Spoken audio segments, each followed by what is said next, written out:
మనోరమ మనోరమ మనోరమ అమ్మ మనోరమ మనోరమ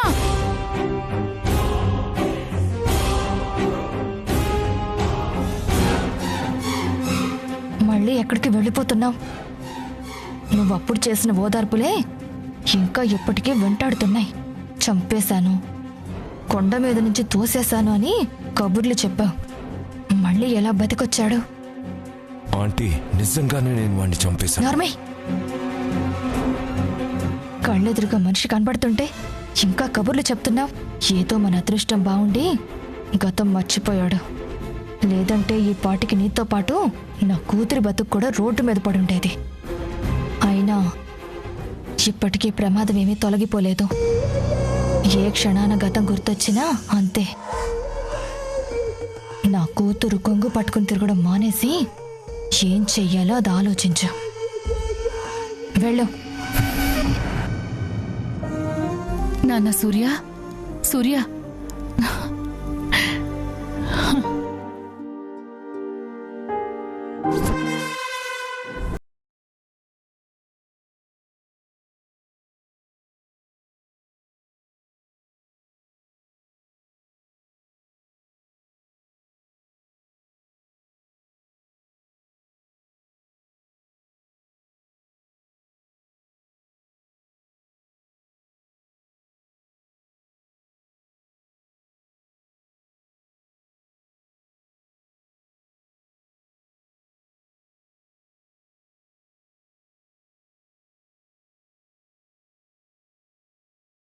ఉంది. అసలు ఇది ఎలా సాధ్యమో అర్థం కావడం లేదు. నా చేతులతో నేనే. చాలు, ఇంకేం మాట్లాడుకో.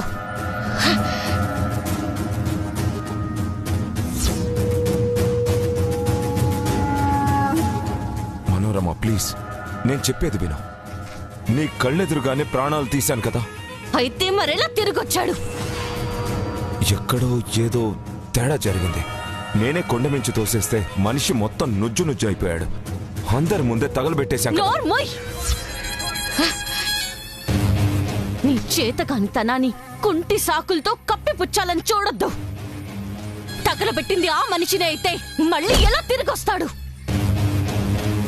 నాకు అదే అర్థం కావడం లేదు. నాకు అర్థమైంది. ఒక మనిషిని చంపేశాను అనుకున్నావు, కానీ నిజంగా చచ్చాడో లేదో తెలుసుకోలేని చేతగాని వాడివి నువ్వు. నీలాంటి చేతగాని వాడిని నమ్మినందుకు పీకల దాకా ఇరుక్కోవాల్సొచ్చింది. ఈ ఇంటికి మహారాణి కావాలని, మొత్తం మేలాలని ఎన్ని కలలు కన్నానో తెలుసు కదా. మొత్తం నాశనం అయిపోయాయి నీ వల్లే. నిజంగా మర్చిపోయాడు లేదా మర్చిపోయినట్టు నటిస్తున్నాడో తెలీదు, కానీ ఆయన నోరు విప్పి నా మీదికొచ్చిన మరుక్షణమే నువ్వుండవు.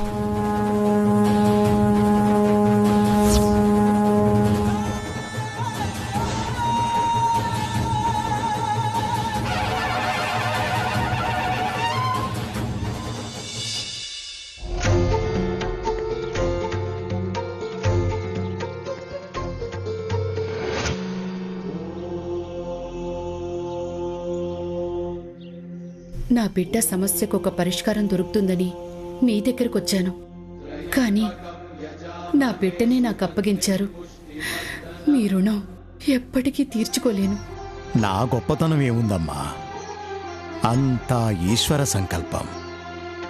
నా ద్వారా జరగాలని రాసిపెట్టుంది, జరిగింది, అంతే.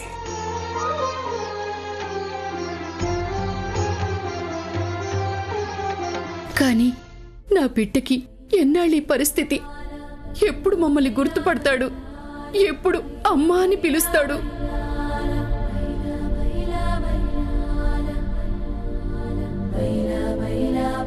పాపం నా కోడలు భర్తని ఈ పరిస్థితిలో చూసి ఎలా అయిపోయిందో చూశారుగా. పూర్వవైభవం రావాలి, నా బిడ్డ కోలుకోవాలి, అందర్నీ గుర్తుపట్టాలి, ఒకప్పటి సంతోషం తిరిగి మళ్ళీ ఇంటికి రావాలి. కుదురుతుందా గురుగారు? ఈ ఇంటికి ఆ సంతోషం రాసి పెట్టకపోతే నీ బిడ్డ ఈ ఇంటికి వచ్చేవాడా? కోలుకోవాలని మనస్ఫూర్తిగా కోరుకున్న మనుషులు ఇంటి చుట్టూ ఉంటే వాళ్ళ ప్రేమే కోలుకునేలా చేస్తుంది.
వాడికేం కాదు, తొందరలోనే కోలుకుంటాడు.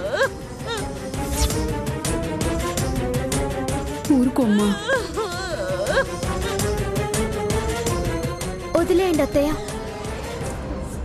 ఇన్నాళ్ళుగా గుండెల్లో ఉన్న బాధనంతా పోయేదాకా ఏడవనివ్వండి.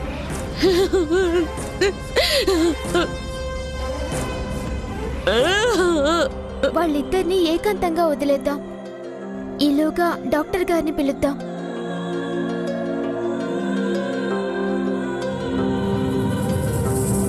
ఇన్నాళ్ళు గుండెల్లో బాధ లేదే, ఇదిగో తిరిగొచ్చాడు కదా, ఇప్పుడు మొదలైంది. పదండి.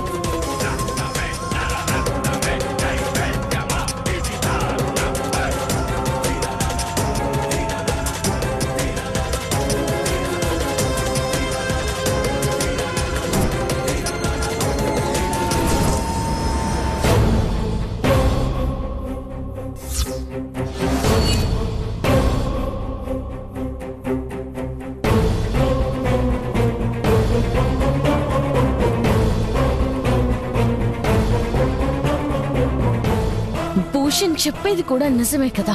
నా కళ్ళెదురుగానే చనిపోయాడు. ఒకవేళ బతికే ఉన్నాడనుకుందామన్నా తర్వాత కొండ మీద నుంచి తోసేశాడు కాబట్టి బతికే ఛాన్సే లేదు.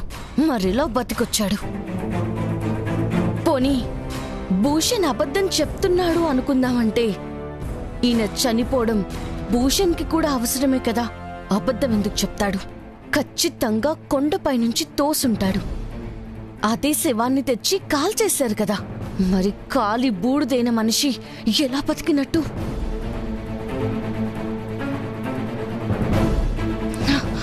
అంటే ఈయన సూర్యప్రతాప్ వర్మ కాదా?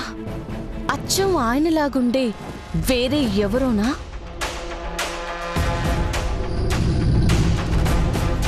ఈయన మత్తిపోతే సూర్యప్రతాప్ వర్మ అని పొరపాటు పడి తీసుకొచ్చారా? లేకపోతే జరగకూడని అద్భుతం ఏదో జరిగి సూర్యప్రతాప్ వర్మనే తిరిగొచ్చాడా? వచ్చింది సూర్యప్రతాప్ వర్మ అయితే నిజంగా గతం మర్చిపోయాడా?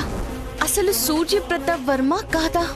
భగవంతుడా, ఏంటి పరీక్ష? ఏది నిజమో ఏదబద్ధమో ఎలా తెలిసేది?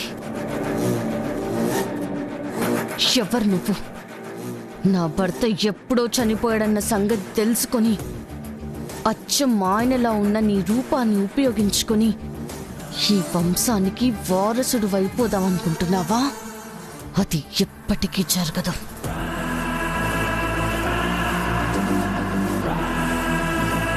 హే, మర్యాదగా వచ్చిన దారిని వెళ్ళిపో, లేదంటే తర్వాత ఎందుకొచ్చానా అని బాధపడతా.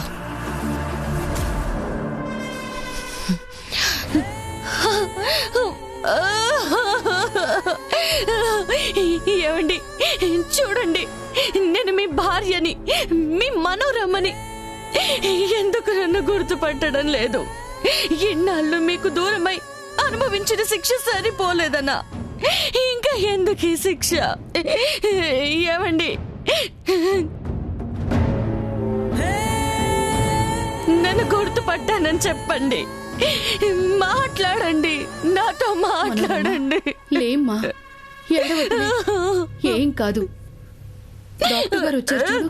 లేమ్మా.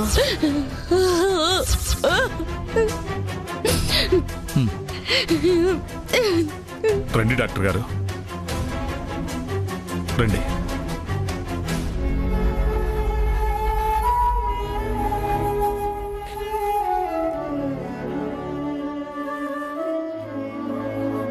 ఈ దెబ్బలెలా తగిలాయి?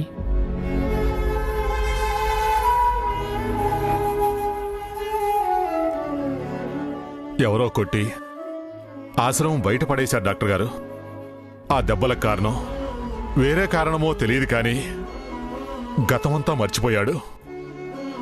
ఎవరిని గుర్తుపట్టడం లేదు.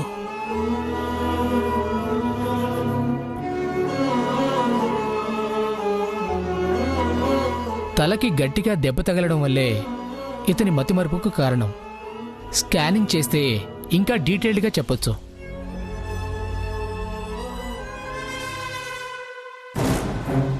మతిమరుపుకి తగిలిన దెబ్బే కారణమైతే ఈ దెబ్బ ఇప్పుడు తగిలింది కదా, అంటే ఇన్నాళ్ళు జ్ఞాపక శక్తి బాగానే ఉన్నట్టు కదా, మరి అప్పుడెందుకు రాలేదు? అదే అర్థం కావట్లేదమ్మా. అసలు ఈయన సూర్య ప్రతాప్ వర్మ కాదా అని డౌట్గా ఉంది. నా బిడ్డకి వైద్యం చేయండి. పోయిన గతం గుర్తుకు రావాలి.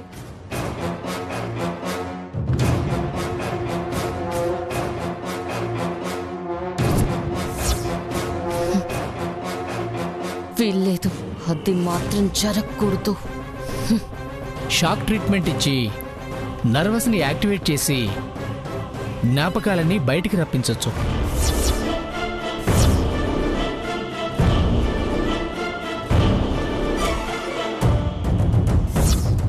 వీల్లేదు, అది మాత్రం జరగకూడదు.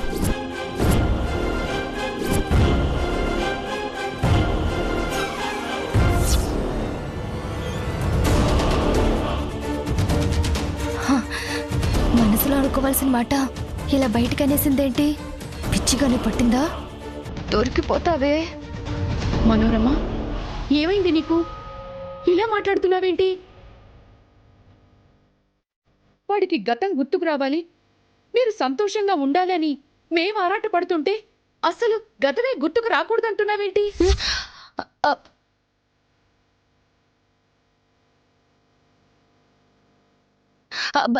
అసలు గుర్తుకు రాకూడదు అనట్లేదు అత్తయ్య, బలవంతంగా గుర్తు చేయొద్దు అంటున్నాను. ఈ షాక్ ట్రీట్మెంట్ వల్ల ఆయనకి ఏదైనా జరగరాంది జరిగితే 4 రోజులు ఆలస్యంగా నన్ను గుర్తు పట్టినా పర్వాలేదు, కానీ నా కళ్ళ ముందు క్షేమంగా ఉండాలి.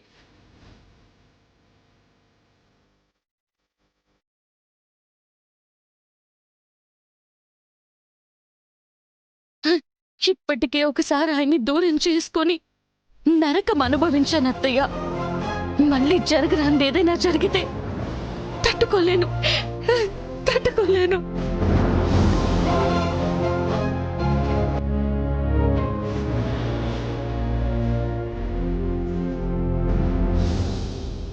ఏం కవర్ చేసావే?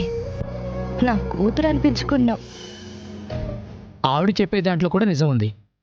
బలవంతంగా ట్రీట్మెంట్ చేయడం వల్ల కొన్ని సైడ్ ఎఫెక్ట్స్ వచ్చే ఛాన్స్ ఉంది. మీకు ఎదురు చూసే ఓపిక ఉందంటే సహజమైన ట్రీట్మెంట్ చేద్దాం.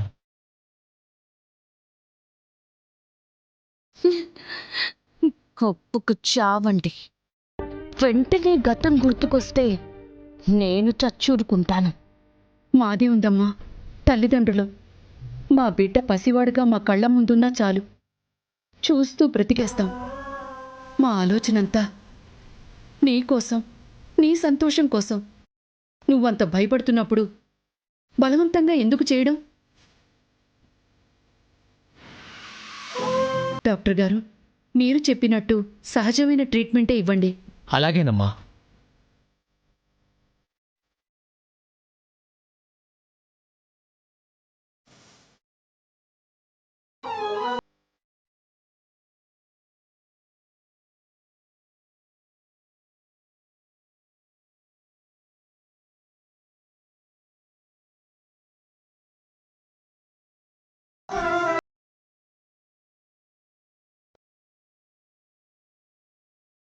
సార్ ఈ మందులు వాడండి.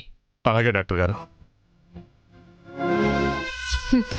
మనం కన్నీళ్లు పెట్టడం పని జరగకపోవడమా? ఈ మాత్రం సమయం చాలు సూర్యప్రతాప్ వర్మ అడ్డు తొలగించుకోవడానికి.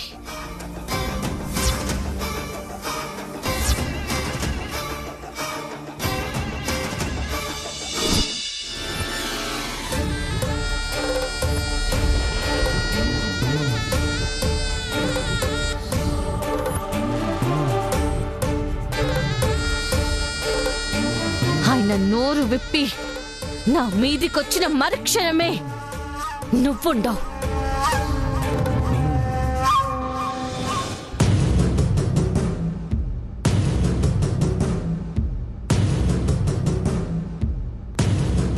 నువ్వా? నా గదిలో నీకేం పని?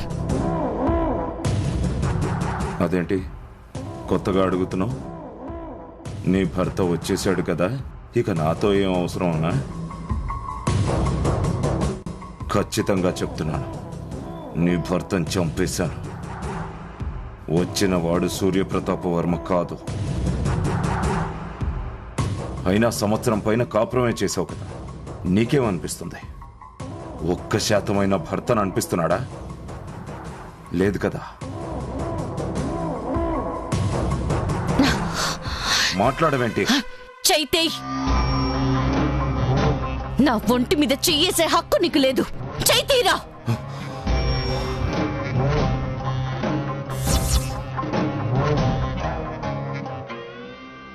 ఏంటి, వచ్చింది నీ భర్తే అయితే నాకు దూరంగా ఉంటే వాడు నిన్ను వదిలేస్తాడని ఆనందంగా ఉన్నావేమో.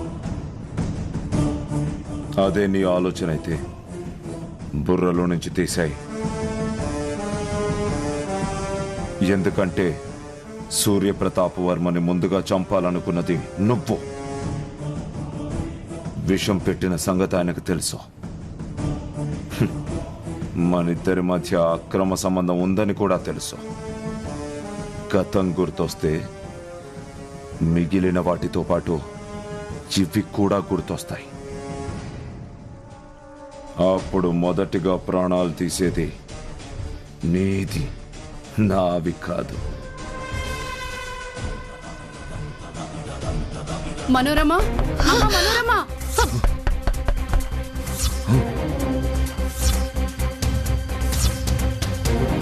అత్తయ్య గారు వస్తున్నారు. ముందు నువ్వు దాక్కో. ఏ అటు కాదు, ఇటు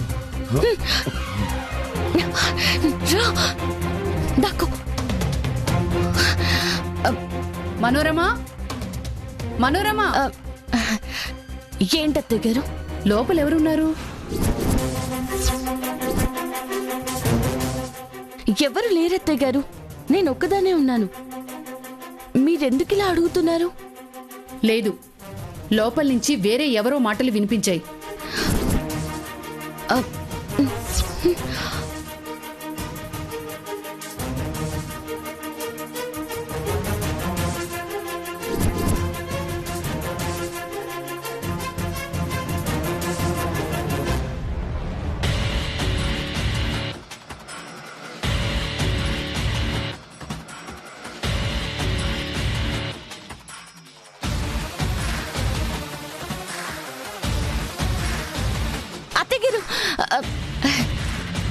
ఎవరు లేరని చెప్పాను కదా, అయినా నా గదిలోకి ఎవరొస్తారు?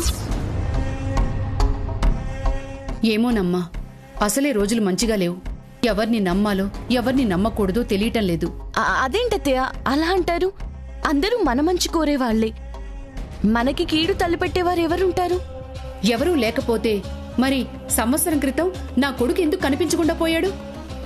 తిరిగి వచ్చేటప్పుడు కూడా ఒంటి నిండా గాయాలేంటి? ఎవరో మనకి తెలియని శత్రువులున్నారమ్మా. వాళ్ళు మనకి తెలిసిన వాళ్ళు, మన చుట్టూ ఉండేవాళ్లే అయ్యుండొచ్చు. అందుకే జాగ్రత్తగా ఉండమని చెప్తున్నాను. సరే పద, కాసేపు అబ్బాయి దగ్గర ఉందువు గాని. సరే అత్తయ్య గారు.